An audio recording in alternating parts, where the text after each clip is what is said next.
Alright, welcome to part 2. I'm going to try to keep all the videos under 30 minutes, and that way if you only got so much time you can just pop one in.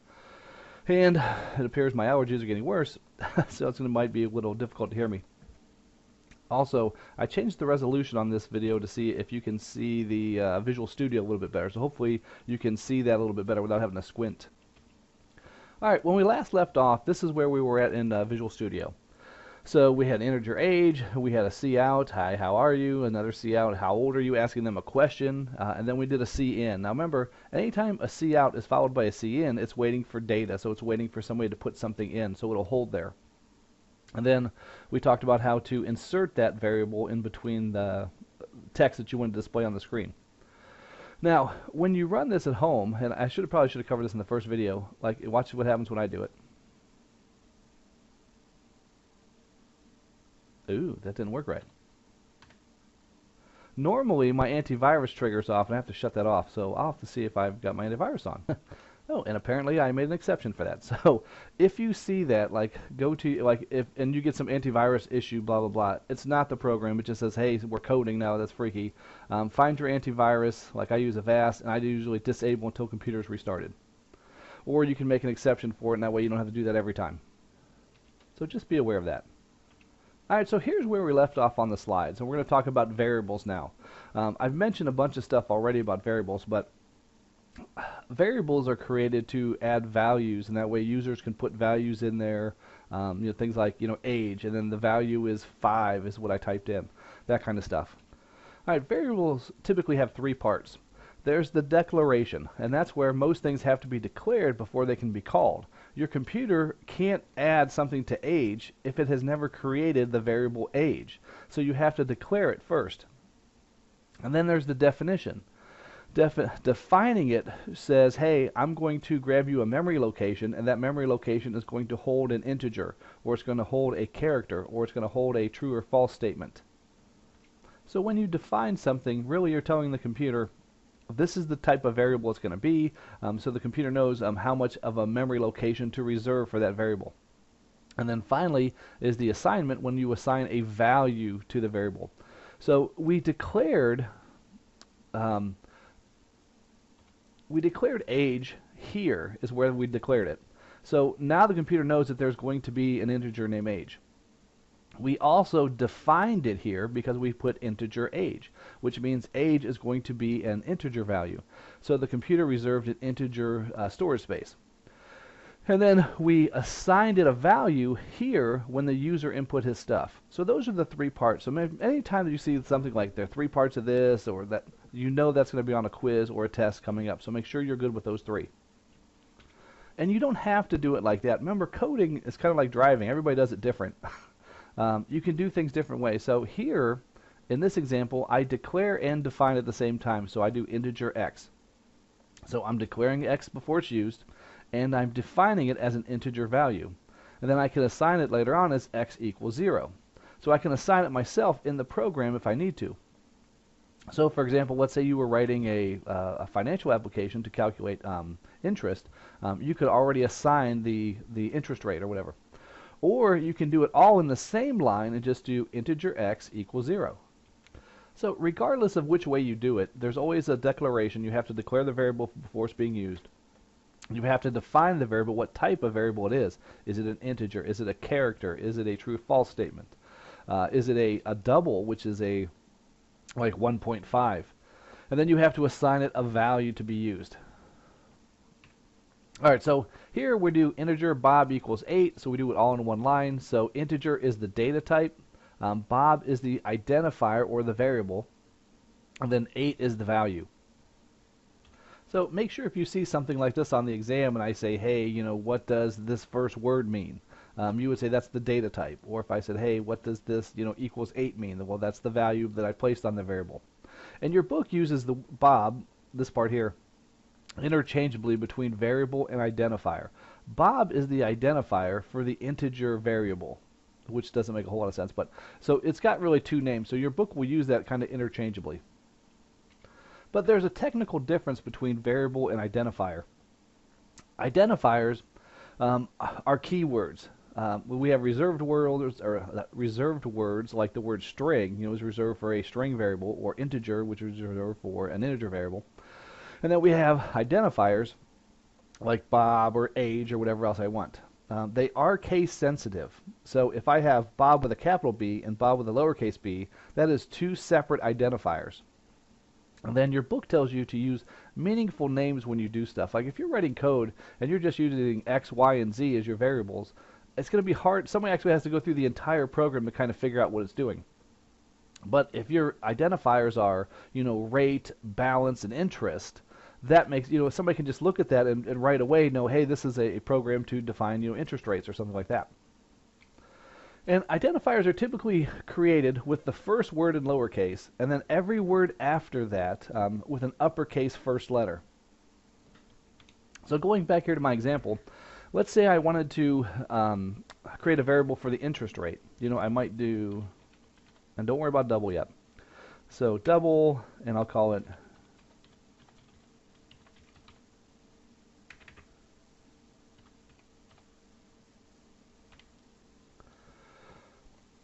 so you can see the first word is always all in lowercase, and then the second word is capitaled on the first letter. So that's typically how the proper programming teaches.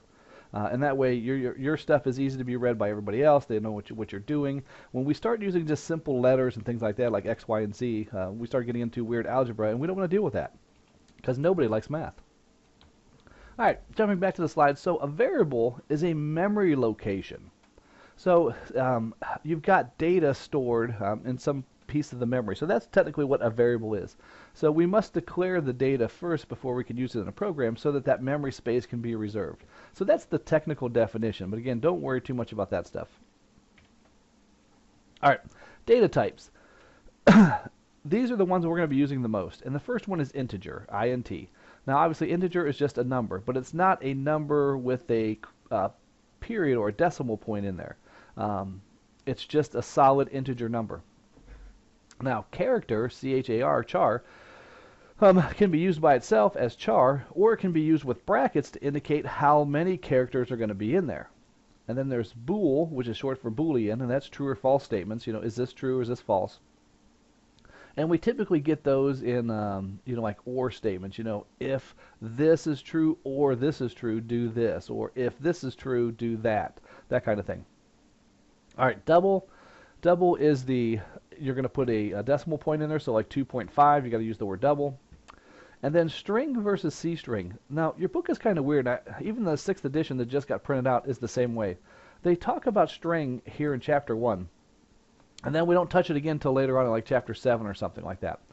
So you'll see string versus C string. And a C string and a string are a little bit different. So I'm going to go through all these different data types for you.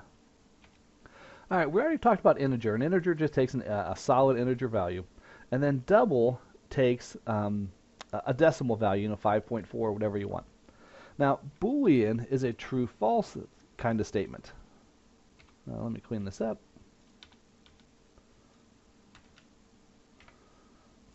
All right, and Boolean can be anything. It can look like anything. So I'll just call it Boolean value. And then we typically see those in if statements with or and we'll talk about those a little bit later too. So if value is greater than 5, so we'll see them in places like that, so that if this is true, if value is greater than 5, do this, or if value is less than 5, do that. So that's where we see Booleans used. Remember, it's just a simple true-false, so value either is true or false. Don't worry about that one too much now. The big thing here is let's talk about the char, the string, and the C string. First, let's do char. So char, I can do char value equals A. And I need to put that on there. Oh, duh. Why do you guys let me do stupid stuff? All right, so if I want to do a character... Oh, I'm going back to bed. All right, so I want to assign it a variable. So I'm going to, hey, value is going to be a character. So what you have to do is put the little above it, and now it works. So that's how we do a character value. Some people call it char, some people call it character. Alright, you can also use char to have several different characters in there. So if I do char, I'm going to use the word hi and then put in my brackets and put 5. So now char is going to hold 5 characters, or the identifier hi is going to hold 5 characters. So then you have to do a curly brace.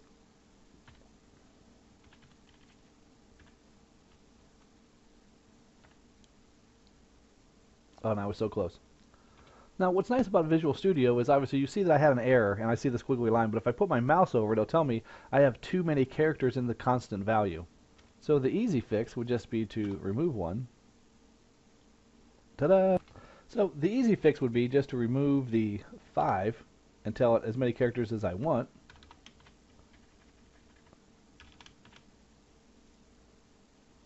And there it goes. So you can see char can be used in a lot of different ways.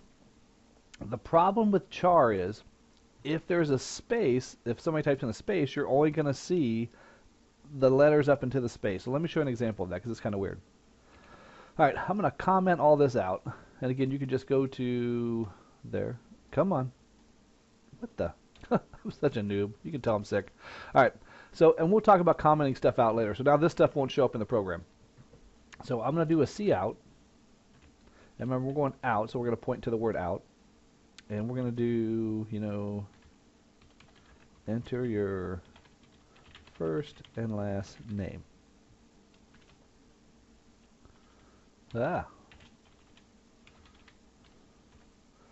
So now it's going to come on the screen and say, hey, enter your first and last name. And we're going to get rid of this. Oh, you know what? Oh, so we'll leave it there.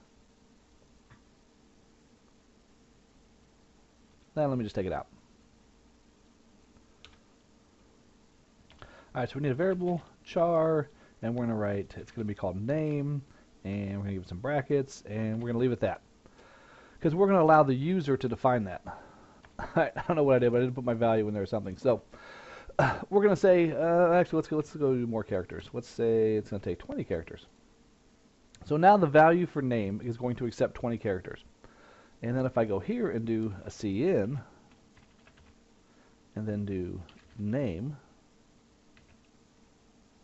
oh, and I just leave it that, and then I can do cout name.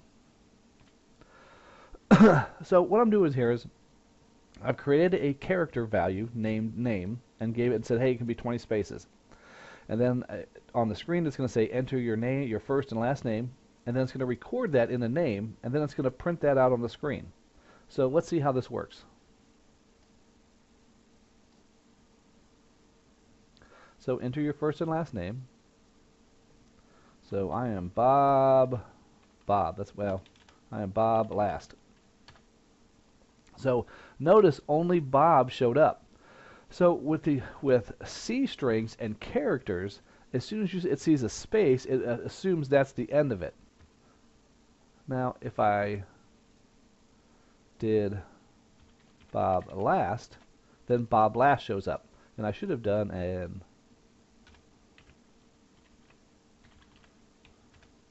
end line. And now first and last name, Bob last. And then there's Bob last. So that's a character. And that's how we can do things. We typically tend to kind of shy away from those in our labs. Not a whole lot of value in that. Most people only use the character value for a little bit, and then once they learn how to use the string, then they start using strings. Because with a string, you can actually put that stuff in there. So in this slide here, here's the value of using string the same way. So here, they're using namespace standard. In main, they make a string named dog name, and then they make 2 values, you know, actual age and human age. And then how many years old are you? What is your dog's name? And then here, so what is your dog's name? And then they say, hey, here's the value, dog name. So because there's a string, if I put in a value like Mr. Space Bojangles, it actually shows up because a string records all of the user input until they hit the enter key. Whereas a character records the user input until the space is recorded, or the enter key, whichever comes first. So that's why people tend to use the string more than they use the character key. Alright, And then you'll also hear the word C string. A C string is just a string of characters that you display or something. So this, how many years old is your dog? This would be considered a C string. So it's not a string, it's a C string because you're pushing stuff out to the monitor that's kind of manually typed, if that helps. So a string is a variable, but a C string is not. Does that help? If you have any questions on there, make sure you guys email me or post in the discussion forums. I'm much better on the discussion forums than I am live. All right, going back here to the data types. On your book, if you're using the 5th edition book, it's on page 9, and if you're using the newer 6th edition book, it's probably on page 10 or 11. They're really close. There's only like a page or two of difference between the books. It'll show you all the different data types. Integer, long, float, long double, that kind of stuff. All right, moving on. There are escape characters. Now, if you're using the 5th edition book, it's on page 18, and the 6th edition book, it's probably 19 or 20. But you can use escape characters to get out of things or to do different functions like /n creates a new line, or you can also use n line. So it all depends on your style. A lot of times you'll see stuff where it's n line or this. So example, I can do hello world and then put the /n there, and then that says after hello world put a new line. Or I can do hello world and then double minor less than signs and then end line it that way. I typically use this way, but either way is correct. So whatever method you're using. Again, it's just a matter of what you're taught and what version of C++ you're taught on. And again, as you saw in my example, you don't want the press any key to continue to be right up against your data, so it always helps to put those next line commands in there. All right, remember variables, it's common to uppercase the starting letter of the second and higher words. So if this was my variable, this is the first variable. The second, third, fourth, and fifth word have a capital as their first letter. And again, use meaningful words, not just X, Y, and Z. Save that crap for algebra. And then all variables have to start with a letter or an underscore, and you're probably going to see that on a quiz or an exam question. So make sure you're ready for that. So all variables have to start with a letter or underscore. They can't start with a number or a special character or a space or anything weird like that. And again, as far as meaningful variables go, if you look at this example, if I got, x times y equals c, if I see that in a code, I got to go figure out what x and y is and c is, kind of to figure out what they were trying to do. But if it says rate plus balance equals interest, I know exactly what the code does. So you want to get in the habit of good coding so it makes sense, so people can just look at it and know what they're doing, and speed the process up. You don't want to be known as the guy that is the slow coder that makes everything hard to do and nobody wants to work with. All right, excuse me. On the variables, remember, variables are case sensitive, so this with a capital T and this with a lowercase t are different in code, and they are different variables. There are also some reserved words, things like integer and that kind of string and that kind of stuff. And then your book mentions the L value and the R value. That's just what's on the left of the equal sign and what's on the right of the equal sign. I've never heard it used when I went through the class, but your book does mention it. All right, remember, variables have to be declared before being used. If you see something in the error section that says it's an uninitialized variable, that means you did not declare the variable before you were being used. I can't use the hammer before you give me the hammer, before you tell me where the hammer is, if that kind of helps. All right, then your book also talks about literals or constants, and these are things that don't change. You can put constant over something, a variable, like I can do constant integer, a equals 12, and then the 12 cannot change. So constants or literals are values that do not change. So if you look on your book on page 19, right after the first paragraph, they show you like constant space integer space branch underscore count equal 10. So that means that the branch count cannot be changed other than 10. So no other variable or nothing can change that variable. And we typically do this for protected values in our programs. We don't want users changing things that they should not be. All right, and sadly, in a lot of the intro classes, we're stuck doing math problems because we have to learn the basics through mathematics before we can move on. So there's an order of operations. It's the same way. If we first perform any calculations inside parentheses, working from left to right. Next, we perform all multiplications and divisions working from left to right. And then lastly, we perform all additions and subtractions working from left to right. So make sure that by now I'm sure you probably have that down, but just FYI. All right. Increment operators. We typically make loops, and the loop has to keep adding, 1, 2, 3, 4, because we have to know when to stop. So we use increment operators kind of to control loops. As long as the value is less than 10, keep running the loop. And then we keep adding 1, that kind of stuff. So we do that with a plus plus. Now plus plus means add 1. So x plus plus means add 1 to x when the program is finished running, or when this iteration is run. Plus plus x means add 1 to x now. So in this example here, if I wrote this code x equals 2, and then I did a new line, and then 3 plus x plus plus would equal 5. And then if I did C out, show me x, x would now be 3. Because 3 plus x is 3 plus 2, because here x is 2. So this would actually be 3 plus 2 equals 5. Then after that example runs, this line runs, then we add the 1 to the x. So be careful where you place your increment operators. If they're on the right side, they're not performed until after it's run. And if they're on the left side, they're performed before it's run. All right, when you're working with decimal points, you've got to format your output. And the way to do that is using these 3 lines.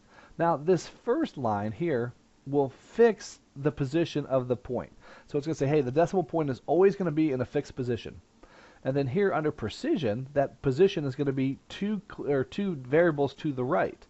So this would do point, 1, 1, and then drop everything else after that. And this command with show point would show would say, hey, show where the decimal point is. So make the decimal point fixed, show it in the output, and make it 2 places, and show numbers 2 places to the right of that.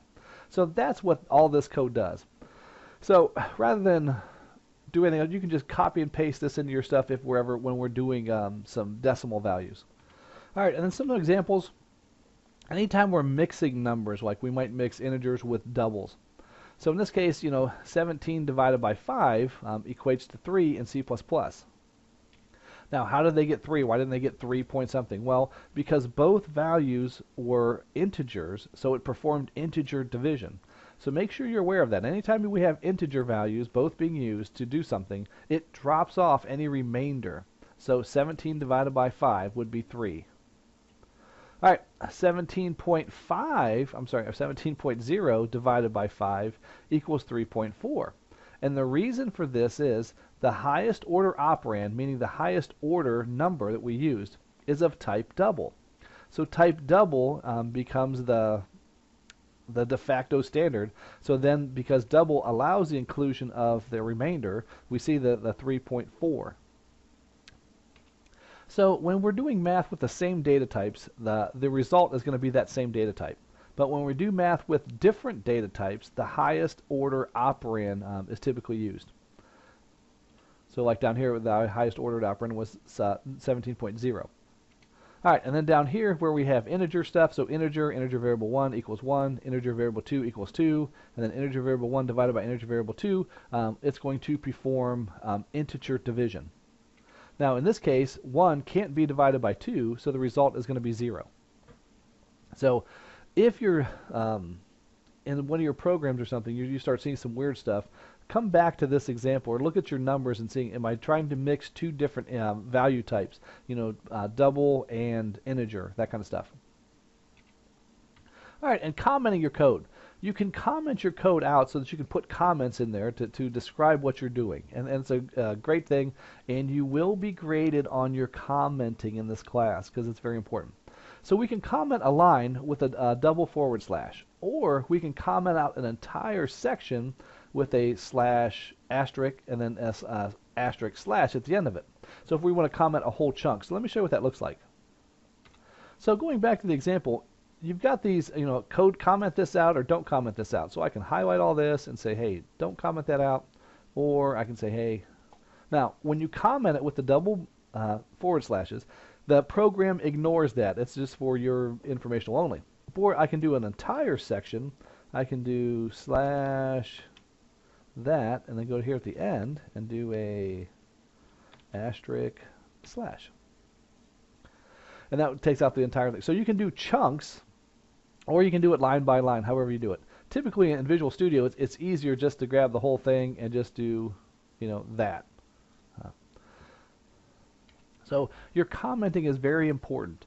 I don't want to have to go and read your entire program to figure out why you were trying to do something like you do. You get the idea.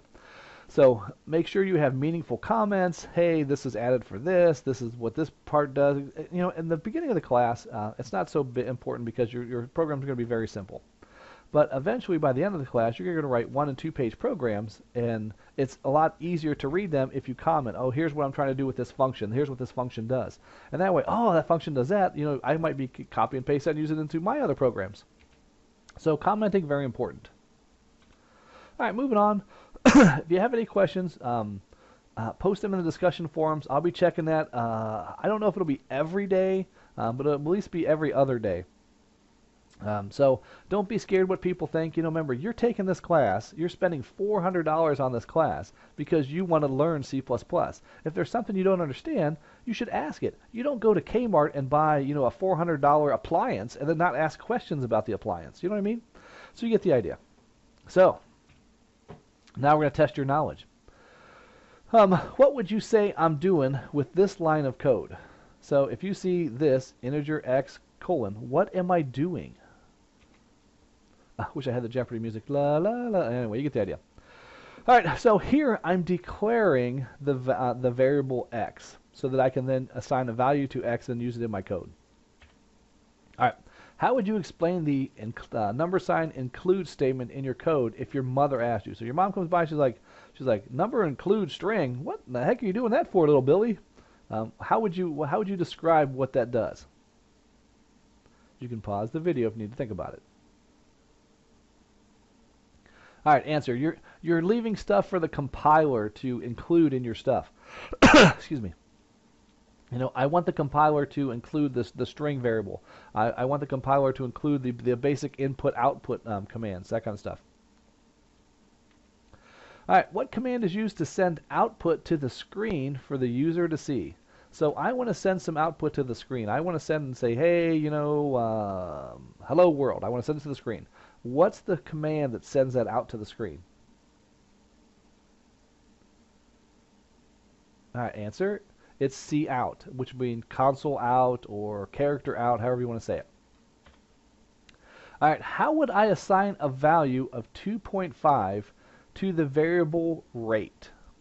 So I want to create a variable called rate that has a value of 2.5. How would I write that in code?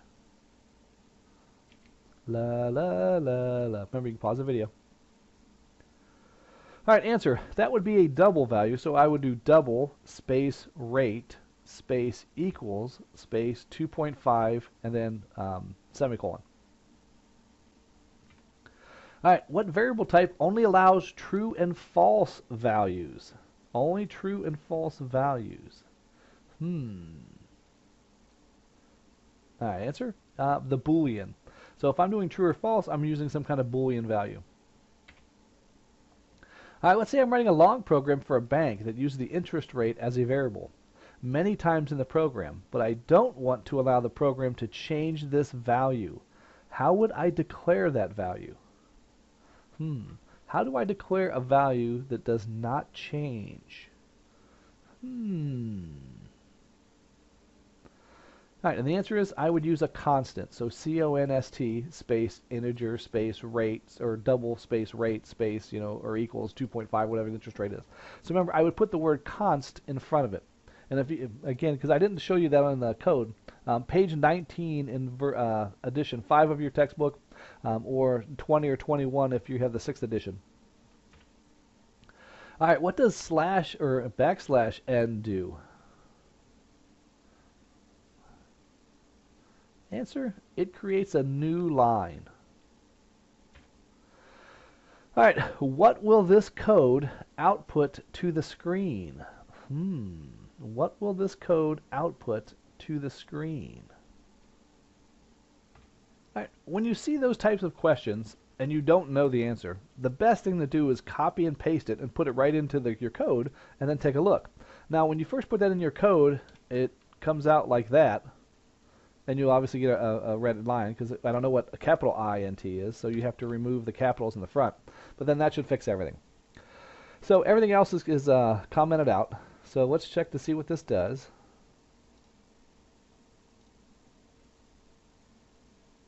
$24. So if you said 24, you were correct. So what happens if you don't understand that? You know, we created x is 12 and y is 2.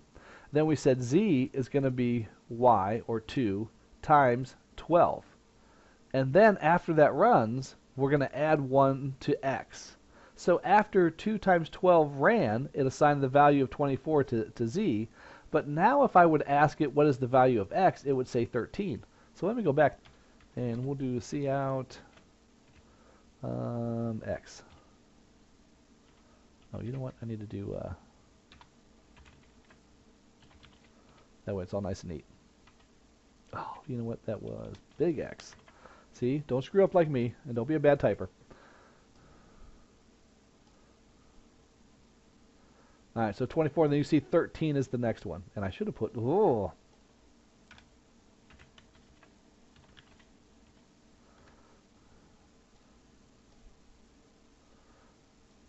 So we see that value of z is 24, and the value of x now is 13. But when we first calculated it, it only used 12.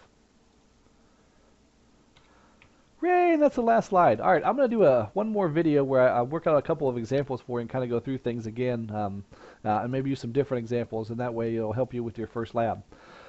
But again, if you have any questions, make sure you bring them up on the discussion forum. And if you know the answers to other people's questions on the discussion forum, please post it there too. I mean, if you get there before I do and you can answer a question, that's awesome. And I will take that into effect or into consideration when posting your grade. So let's all work together in this class and make sure that everybody can code when they get out. And that way when you guys go to the advanced class, you're like acing everything and you're like, oh yeah, Mr. McNamara was the greatest. You get the idea. All right, guys, I'll see you in video 3.